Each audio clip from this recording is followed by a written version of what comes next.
ಬಿಹಾರ ಚುನಾವಣೆಯಲ್ಲಿ ಕಾಂಗ್ರೆಸ್ಸಿನ ಕಾನ್ಸಂಟ್ರೇಷನ್ ದೊಡ್ಡ ರ್ಯಾಲಿ ನೋಡಿ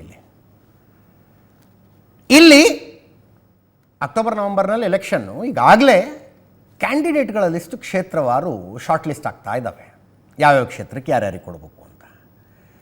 ಕಾಂಗ್ರೆಸ್ಸು ರಾಹುಲ್ ಗಾಂಧಿಯವರ ಯೋಚನೆ ಇದು. ಟಿಕೆಟು ಜಾತಿ ಆಧಾರದ ಮೇಲೆ ಆಗುತ್ತೆ, ಒಳಗಿಂದೊಳಗೆ ದುಡ್ಡು ಎಷ್ಟು ಇಟ್ಟಿದ್ದಾರೆ, ಖರ್ಚು ಎಷ್ಟು ಮಾಡ್ತಾರೆ, ಅದೆಲ್ಲ ಆಗುತ್ತೆ. ಅದೆಲ್ಲದರ ಜೊತೆಗೆ ಒಂದು ಇಂಪಾರ್ಟೆಂಟ್ ಪಾಯಿಂಟು ಕನ್ಸಿಡರ್ ಮಾಡಬೇಕಂತೆ. ಏನು? ಸೋಷಿಯಲ್ ಮೀಡಿಯಾದಲ್ಲಿ ಫಾಲೋವರ್ಸ್ ಎಷ್ಟಿದ್ದಾರೆ ಅಂತ. ಫೇಸ್ಬುಕ್ನಲ್ಲಿ 1,30,000 ಫಾಲೋವರ್ಸ್ ಇರಬೇಕಂತೆ, ಟ್ವಿಟರ್ನಲ್ಲಿ 50,000 ಫಾಲೋವರ್ಸು, ಇನ್ಸ್ಟಾಗ್ರಾಮ್ನಲ್ಲಿ 30,000 ಫಾಲೋವರ್ಸ್ ಇರಬೇಕು.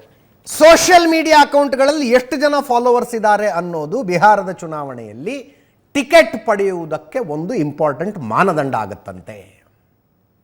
ಇದನ್ನು ಕನ್ಸಿಡರ್ ಮಾಡಬೇಕು ಟಿಕೆಟ್ ಕೊಡುವಾಗ ಅಂತ ರಾಹುಲ್ ಗಾಂಧಿಯವರು ಫರ್ಮಾನ ಹೊರಡಿಸಿದ್ದಾರೆ.